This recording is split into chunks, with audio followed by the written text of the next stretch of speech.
नमस्कार। आज म तपाईहरुको अगाडि एउटा कविता सुनाउँदै गइरहेको छु। मेरो कविताको शीर्षक छ हानिएका ढुङ्गाहरू।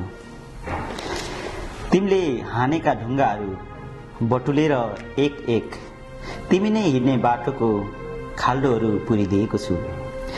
त्यही माथि रातो कार्पेट बिछ्याएर त्यो प्रतिष्ठाको गन्तव्यसम्म पुर्याउनु छ तिमीलाई। फर्केर मलाई नै नहेर, तिमीतिर फर्किएका छ सारा मान्छेहरू।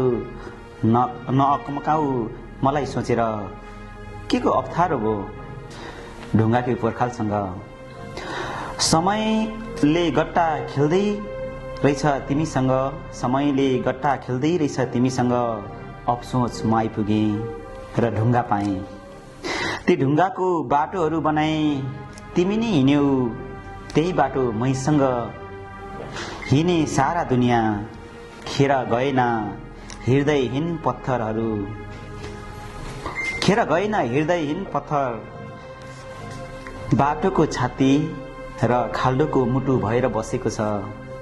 कति त बारीमा काल्लाको गह्रो भएका छन्, घरको जग बनेका छन्, मन्दिरको मूर्ति बनाएदेखि देवता बनेको छ।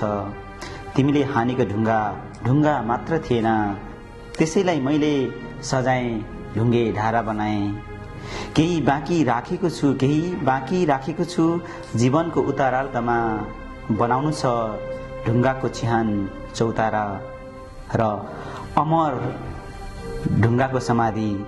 बस तिमीले हानेका ढुङ्गाहरू राख्नेछु जीवन सङ्घर्षको एउटा उपहार सोचेर। बस।